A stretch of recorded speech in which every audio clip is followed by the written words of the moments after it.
తాకట్లో ఉన్న మీ బంగారాన్ని విడిపించి ఆ రోజు ఆన్లైన్ రేటుకి కొంటాం. Sharma gold company. మాజీ మంత్రి వైసీపీ నాయకురాలు విడుదల రజనీపై ఏసీబీ కేసు నమోదు చేసింది. వైసీపీ హయాంలో పల్నాడు జిల్లా ఎడ్లపాడులోని శ్రీ లక్ష్మీ బాలాజీ స్టోన్ క్రషర్ యాజమాన్యాన్ని విజిలెన్స్ తనిఖీల ముసుగులో బెదిరించి 2.20 కోట్లు అక్రమంగా వసూలు చేశారనే ఆరోపణల నేపథ్యంలో రజనీ అప్పటి గుంటూరు ఆర్వీఈఓ ఐపీఎస్ అధికారి పల్లె జాషువాతో పాటు మరికొందరిపై ఏసీబీ కేసు నమోదు చేసింది. మరోపక్క అప్పటి వైసీపీ హయాంలో అవినీతి అక్రమాలపై తాజాగా కూటమి ప్రభుత్వం చర్యలు తీసుకుంటోంది. ఇందులో భాగంగా ఇప్పటికే పలువురు ఎమ్మెల్యేలు, ఎంపీలు, మంత్రులు, ఎమ్మెల్సీలపై రాష్ట్ర వ్యాప్తంగా కేసులు నమోదు కాగా విచారణ కొనసాగుతున్న విషయం తెలిసిందే.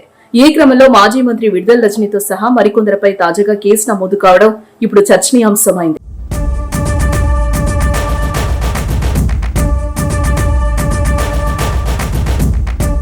2020 సెప్టెంబర్ 4న పల్నాడు జిల్లా ఎడ్లపాడు మండలం విశ్వనాథుని కండ్రిక గ్రామంలో శ్రీ లక్ష్మీ బాలాజీ స్టోన్ క్రషర్ అప్పటి చిలకలూరుపేట ఎమ్మెల్యే విడుదల రజనీ పిఏ దొడ్డ రామకృష్ణ సందర్శించారు.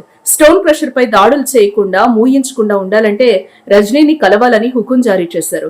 దీంతో దాని యజమానులు నల్లపనేని చలపతిరావు, నంబూరి శ్రీనివాసరావు రజనీ కార్యాలయానికి వెళ్లి కలిశారు. తన నియోజకవర్గ పరిధిలో వ్యాపారం నడవాలంటే అడిగినంత డబ్బులు ఇవ్వాల్సిందేనని, మిగతా విషయాలు తన పిఏ రామకృష్ణతో మాట్లాడాలని రజనీ వార్త చెప్పారు. వారిద్దరూ రామకృష్ణను కలవగా ఆయన 5 కోట్లు డిమాండ్ చేశారు. ఆ తర్వాత 6 రోజులకే సెప్టెంబర్ 10న అప్పటి Guntur regional vigilance and enforcement అధికారిగా ఉన్న ఐపీఎస్ అధికారి పల్లె జాషువా భారీ బృందంతో శ్రీ లక్ష్మీ బాలాజీ స్టోన్ క్రషర్ లో తనిఖీలకు వెళ్లి హడావుడి చేశారు. ఆ స్టోన్ క్రషర్ పై ఎవరూ ఫిర్యాదు చేయకుండానే విచారణకు వెళ్లారు.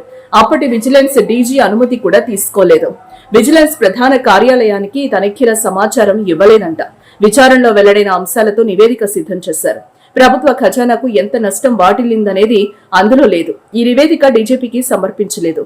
అప్పట్లో ఈ తనిఖీల్లో పాల్గొన్న మిగతా అధికారులను ఏసీపీ విచారించగా జాషువా ఆదేశాలతోనే తామంతా తనిఖీల్లో పాల్గొన్నామని, తర్వాత విచారణ ఏమైందో కూడా తెలియదని వాంగ్మూలం ఇవ్వడం ఇప్పుడు కీలకంగా మారింది. అయితే ఆ కేసుపై కూటమి ప్రభుత్వం అధికారంలోకి వచ్చిన తర్వాత ఫోకస్ పెట్టింది. అనంతరం మంత్రితో పాటు ఇతరులు అక్రమాలకు పాల్పడినట్లు తేల్చడంతో మాజీ మంత్రితో పాటు ఆమెకు సహకరించిన వారిపై కేసు నమోదు చేయాలని ప్రభుత్వం ఏసీబీకి ఆదేశించింది. దీంతో సిబిఐ అధికారులు మాజీ మంత్రి అయిన విడుదల రజనీని A1 నిందితురాలుగా చేర్చారు. వారిపై అవినీతి నిరోధక చట్టంలోని 77A ఐపీఎస్ 384, 120B సెక్షన్ల కింద కేసు ఫైల్ చేశారు.